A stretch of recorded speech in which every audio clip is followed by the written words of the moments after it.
La editorial de hoy se titula Mucho por hacer después del absurdo intento. Desarticuladas las absurdas elecciones que quiso forzar el intendente santarroceño, sin siquiera tener sustento para hacerlo, el gobernador Sergio Silioto siguió enfocado en lo importante.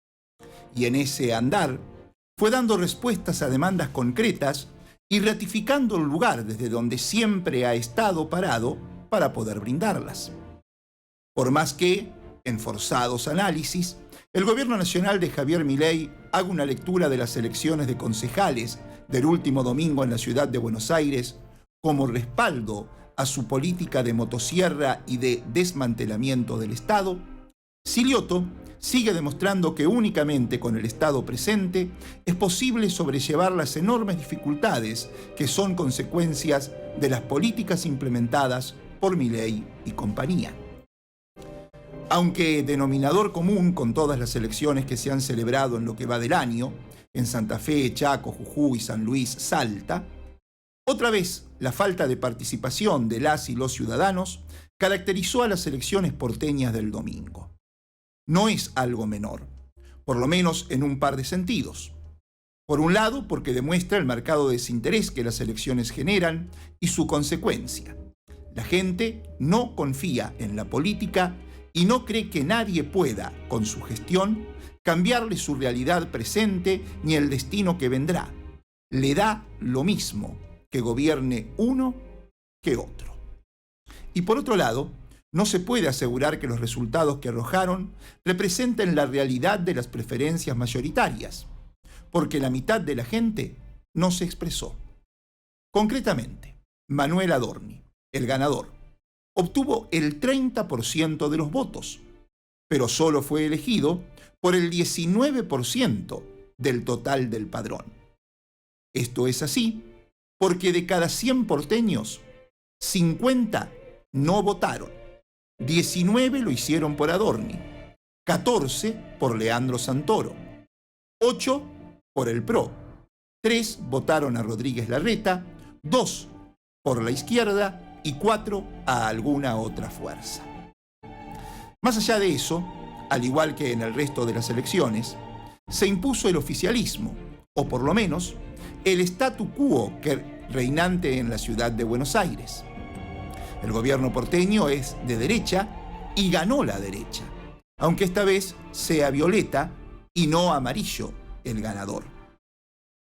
Igualmente, Milei se la jugó en esta elección de concejales. El aire de superioridad que los caracteriza hace que los porteños no tengan consejo deliberante, sino legislatura de la ciudad. Decía, igualmente Milei se la jugó porque vio la oportunidad de transformarla a la elección en un plebiscito de su gestión. Y entonces puso todo para ganarla. A su vocero de candidato, hizo campaña en caminatas, fue al acto de cierre, suspendió un viaje a Roma, a la Asunción del Papa, y ganó. Es irrefutable. Adorni ganó en la capital aplastando al PRO, por lo que desplaza al partido de Macri y queda como el líder indiscutido de la derecha argentina porque se impuso en su feudo. Milei va ahora a disciplinar a la derecha en todo el país. Y de cara al futuro inmediato, se quedó con la lapicera para conformar la lista que compita con el peronismo en la provincia de Buenos Aires, a la que se podrán sumar referentes del PRO. Una eventual alianza sería con la mayoría de los lugares expectantes ocupados por los libertarios. Pero somos el mejor instrumento para terminar con el kirchnerismo, tuiteó Adorni, adelantándole a los macristas que los esperan en La Libertad Avanza. Definidos no hay nada, porque define la convención. Pero por las conversaciones que hay, todo indicaría que vamos a ir sin La Libertad Avanza.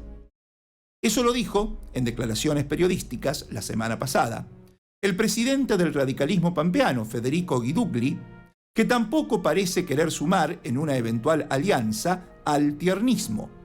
No lo descarto, pero es difícil construir algo con alguien que permanentemente ataca a nuestro partido o a dirigentes de mi partido, afirmó Guidugli. Pero después de los resultados en la ciudad de Buenos Aires, hay radicales que reflotaron las declaraciones del jefe de bloque de diputados, Poli Altolaguirre, que a principios de este año dijo: creo que en nuestra provincia el objetivo debe ser un gran frente electoral con todos, inclusive La Libertad Avanza, porque la política cambió y hoy los frentes son así, con gente que no piensan todos iguales. Sin duda, hay vientos de cambio y en 2027 habrá un cambio de signo político en la provincia. Los radicales entienden que a aquel resultado de las elecciones del 2023, cuando Martín Berongaray, como candidato a gobernador, hizo la mejor elección de la historia, terminando con el 42%, ahí nomás de Silioto, que fue reelegido, después de esa elección, todo lo que habían conseguido lo desperdiciaron pocos meses después al impedirle al propio hijo de Pacheco ser el candidato a legislador nacional. No podemos ser tan pechos fríos. Esta vez tenemos que jugar para ganar, dicen apuntando al 2027 los radicales. No hay 2027 sin 2025, señalan los que quieren armar la alianza con la que puedan arrebatarle la gobernación al peronismo ya, este año. Y para eso, a diferencia de la opinión del presidente de la Unión Cívica Radical, creen que deben ir a buscar a tiernistas y, sobre todo, a libertarios. Se chocan con la nunca perimida autopercepción de Juan Carlos Tierno de que a él lo voltearon de la Intendencia de Santa Rosa hace casi 20 años, porque en el mundo de la política todos sabían que sería el próximo gobernador. Dice, e insiste con que el tiempo lo pondrá en ese lugar. Y sobre todo, chocan los radicales con lo que Karina Milei, el jefe, les habría bajado a los libertos pampeanos, que tienen que ir solos en las elecciones de octubre, ilusionados con que la imagen de Milei los podría llevar al triunfo. Claro, para eso tienen que lograr disimular el cachivacherío expuesto en las incansables disputas, hasta penales, entre Luciano Ortiz por un lado, Juan Pablo Patener y Nicolás Boschi por el otro, y una tercera posición fantasma.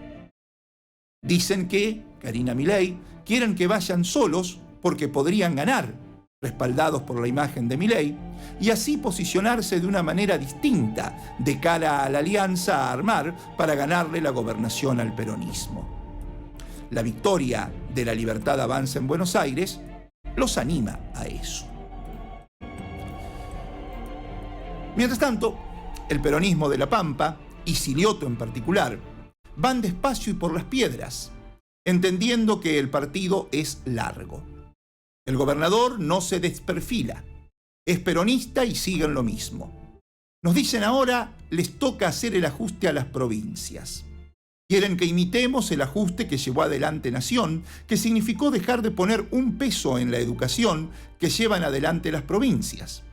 No solo eliminaron parte del salario docente, sino todos los programas que tenían que ver con una mirada federal de cómo el Estado Nacional también apostaba a un crecimiento armónico. Por eso, en ese ajuste no nos cuenten. No vamos a ajustar a la educación. En La Pampa no vamos a ajustar el futuro. Seguiremos siendo soberanos, seguiremos siendo eficientes, porque tenemos algo muy en claro, que gobernamos a partir de una reciprocidad para quienes nos dieron el voto para tener este lugar, pero también porque queremos una provincia de La Pampa con mejor calidad de vida. Y en eso, hasta el último día de mandato, vamos a estar en el mismo camino. No nos van a quebrar, no nos van a cambiar los objetivos, dijo Silioto al inaugurar la ampliación de una escuela I en el barrio Federal, en General Pico. Nunca La Pampa atravesó esa decadencia que es perpetua en otras provincias desde que el gobierno nacional se las transfirió a todas a las escuelas. Y por más que Cetera acompañaría en su lucha nacional, si la UTELPA hubiera decidido un paro de actividades para hoy, el gremio asumió que no es ser antitrabajador si aquí no corresponde una medida así. Al gobierno de La Pampa lo están haciendo sufrir. En marzo, Milei decidió permitir a los importadores emitir un certificado para no pagar IVA ni impuesto a las ganancias. Ambos son fondos que forman parte de la masa coparticipable. Así entonces, a nuestra provincia, dejaron de llegar casi 4.200 millones mensuales. Y ahora, cuando las empresas tenían que hacer frente al primer pago del impuesto a las ganancias, un 25% del total, se los bajó al 11%. Es de terror, porque Silioto ya contaba con el flujo de guita que le entraría a la provincia por coparticipación para destinarlo al pago de aguinaldos. Y de buenas a primeras, así nomás, con esas medidas, el gobierno nacional girará a la provincia unos 22.000 millones menos, que representan en el año 50.000 millones menos. Sabemos todos lo que significa en el movimiento económico el mes en el que los empleados públicos cobran su aguinaldo.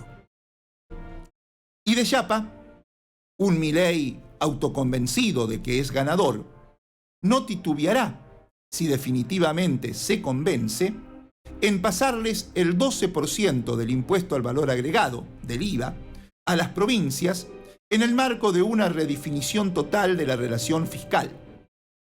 Tomando un IVA federal de 10 puntos, La Pampa, para conservar los ingresos que hoy este impuesto le representa, tendría que cobrarles a los contribuyentes en nuestra provincia un IVA del 44%. Toda una locura. Pero viniendo de Milei, si lo convencen, ¿y te imaginás a los comerciantes pampeanos aumentando los precios en semejante porcentaje? ¿44%? Imposible. Si la caída sostenida de las ventas que sufre el sector desde hace meses, que en la mayor parte del país dispara suspensiones y despidos, llevó a la Cámara de Comercio a pedir auxilio al banco de cara al pago de aguinaldos. La impotencia se impone cuando las cuestiones no dependen de lo que uno, en este caso el gobierno provincial, puede hacer para darle solución. Es así, resulta incomprensible que a 20 días de tener que resolver lo que quedó bajo el paraguas de acuerdos a concretar, a La Pampa sigan sin invitarla a las reuniones que convoca Nación, después de haber dejado sin efecto la eliminación de la barrera sanitaria. Es la provincia más afectada por esa obstrucción. Es la que más se beneficiaría si se levantara la barrera y pudiéramos exportar carnes al sur. Pero también es la única provincia patagónica a la que no invitan a participar de las reuniones que deben finiquitar esa cuestión. Lo mismo pasa con la obra pública. Las rutas nacionales deterioradas, sin mantenimiento, y otras obras cada vez más necesarias. El acuífero que abastece a General Pico, Vértiz y Dorila es una vía finita, dijo Silioto en Pico en los últimos días, lamentando la falta de financiamiento para avanzar con el acueducto al norte provincial. Demandan estas obras que realmente haya un cambio de decisiones, un cambio de prioridades y que el gobierno nacional vuelva a invertir en la obra pública, manifestó el gobernador. No obstante todo esto, aparece una luz en el oscuro panorama, y es la que representa el involucramiento de la Corte Suprema de Justicia respecto a las deudas previsionales que la Nación tiene con las provincias. La Corte obligó al gobierno nacional a sentarse con las autoridades cordobesas y en audiencia de conciliación acordaron una suma pequeña comparando las sumas de lo que adeuda y lo que es el déficit mensual, pero no deja de ser un antecedente. Silioto celebró la actitud de la Corte, porque es crítica la situación financiera que atraviesa el sistema previsional pampeano debido a la deuda de casi 74.000 millones de pesos, y sigue subiendo mes a mes, correspondientes al déficit de la caja jubilatoria provincial no transferida en su momento a la Nación. Igual, por más que se ilusione, Silioto sabe lo volátil y cambiantes que pueden ser los ministros de la Corte Suprema de Justicia. Córdoba es Córdoba y no es La Pampa. Milei está embriagado de excitonina al no perder las elecciones, y la justicia en general, esto está probado, es siempre susceptible a ser solidaria con los gobiernos ganadores. Y además, Silioto se ubica definitivamente en la vereda opuesta a la de la postura que hizo trascender Ricardo Lorenzetti cuando le consultaron si fallarán antes de las elecciones respecto a la causa vialidad, que volvió a la Corte después que el procurador interino Eduardo Casal dictaminara que la condenen a Cristina Kirchner a 12 años de prisión por asociación ilícita y, sobre todo, se mantenga la condena de inhabilitación perpetua para ejercer cargos públicos. ¿Qué dijo Lorenzetti?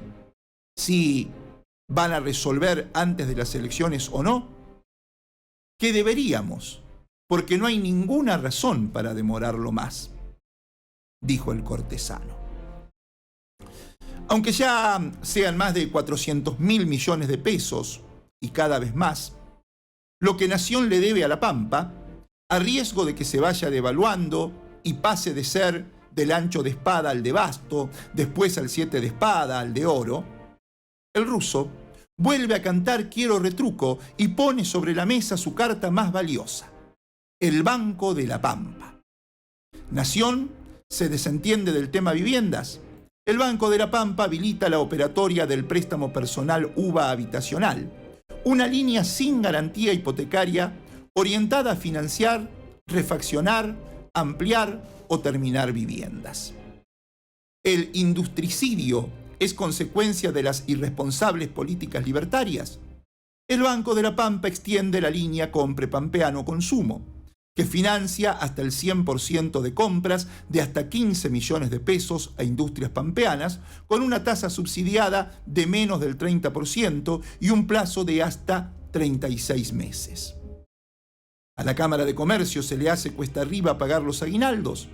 El Banco de La Pampa les ofrece créditos de hasta 750 millones de pesos a una tasa del 34% y a devolver en 6 meses. Y el Estado presente en La Pampa sigue. Mientras Milei no homologa paritarias superiores al 1%, Silioto le ofrece a sus trabajadores cláusula gatillo para mayo y julio y una recomposición salarial que hará que en 6 meses los laburantes recuperen hasta un 30% de aquella monumental devaluación de jamoncito, ni bien asumió. Como siempre, los gremios piden un poco más, pero no será motivo de conflicto. Mañana llegarán a un acuerdo. Y como lo que importa es la gente, y no hay intendentes amigos y otros que no, el gobernador no tuvo ningún problema para complacer a Luciano Di Napoli y asistirlo financieramente para renovar el vergonzoso parque automotor que tiene la ciudad capital. Di Napoli le pidió 1.900 millones y Silioto le mandó a Santa Rosa más de 1.800.000 pesos. Más allá de la cara de tuje con la que aparecen ambos en la foto en la que firman el acuerdo, el gobernador deja en claro que no le soltará la mano a quien lo desafió para después no animársele, bajando todas las candidaturas que sí hubieran podido competir en esa interna que absurdamente quiso llevar adelante sin contar con el aval suficiente ni de afiliados que lo acompañaran, ni tampoco de sentido común. Con inexplicables inexactitudes y amenazas poco disimuladas, Di Napoli habló en conferencia de prensa después que la Junta Electoral Partidaria advirtiera en su lista los incumplimientos de los requisitos de la Carta Orgánica Partidaria esenciales para poder presentarse a una elección. Sin esgrimir una mínima explicación de por qué así lo consideraba, el intendente dijo que no aceptaba como válidos argumentos más proclives a la proscripción que a la participación. ¿Por qué no considera válido el tener que cumplimentar requisitos para que se lo habilite a competir? No lo dijo, solo tiró esa frase frente a la prensa y a una quincena de seguidores que no demostraron más que voluntad de estar ahí, en ese momento. Solo eso. Despreció la necesidad de unidad que todos los sectores le reclamaron para evitar una elección que categóricamente está demostrado que la gente no quiere. La unidad puede ser una cortina de humo de quienes no pueden revalidar sus títulos en una elección, dijo quien anunció que bajaba las listas del par de unidades básicas que había podido armar de las 7 que tiene Santa Rosa y que están siendo comandadas por él desde hace casi 6 años. De 7, solo pudo conseguir quienes lo respalden para competir en 2. Y además, bajó a sus candidatos a comandar el Consejo Local de Unidades Básicas. La renovación no podría haber empezado por Casa si tenía tanta ansiedad por iniciar el proceso de renovación que reclamaba. ¿O será que forma parte de los que calificó como quienes no pueden revalidar títulos en una elección? La cuestión es que retiró de la lista para todos los cargos. Di Napoli dijo que esto se inicia el 25 de marzo, con la convocatoria a elecciones partidarias. En lo personal y desde nuestro espacio no compartimos. No era un buen momento para llamar a elecciones por la coyuntura electoral y lo hicimos saber. Olvidándose que no participó él ni los otros 2 que forman parte de su espacio de la reunión del Consejo Partidario en la que se resolvió la renovación de autoridades. Lo dijimos en aquel momento. Era sugestiva la ausencia de todos ellos. El intendente, en la conferencia de prensa, pasó de esa solo inexactitud a amenazas encubiertas. Aunque no tanto, porque poco pudieron disimular esto que dijo. No seremos responsables del resultado. ¿Sí? Eso dijo el Lord al poner en duda cómo le irá el peronismo en las elecciones legislativas de octubre. Y su fallido candidato a secretario general del partido, el intendente de Lonquimay, Manuel Feito, soltó: me gustaría saber qué piensa Berna de lo que está sucediendo. Desafiante y atrevido, quiso apurar a quien como candidato a primer congresal por la lista de unidad dio claras muestras de qué lado está. Solo la mitad del padrón fue a votar en las elecciones obligatorias que ha habido este año en distintos puntos del país. Era un absurdo pretender sumarle una elección más al cronograma de este año en la provincia. Tan absurdo como lo que el intendente imaginó, que su omnipotencia terminaría con una construcción de 40 años revalidada sistemáticamente por los peronistas en La Pampa. Fue como un sueño afiebrado que lo afectó y que lo llevó a unirse con Jorge Matskin en nombre de una renovación. Su impotencia para siquiera completar listas en las unidades básicas de su ciudad, tener que dejar en blanco los ravioles de las listas porque no tenía nombres con qué llenarlos, irregularidades que al ser advertidas derivan en abstracto controlar si consiguió o no los avales mínimos. Todas realidades que lo despertaron de ese sueño en que se veía adueñándose del peronismo. Es de esperar que le debe de haber servido a Luciano Di Napoli para no plantear otro absurdo y postularse o postular precandidatos a diputados nacionales, solo porque para el 3 de agosto el partido dio cumplimiento a la formalidad de convocar a elecciones internas. Mucho por hacer después del absurdo intento. Mi nombre, Javier Alejandro Urban.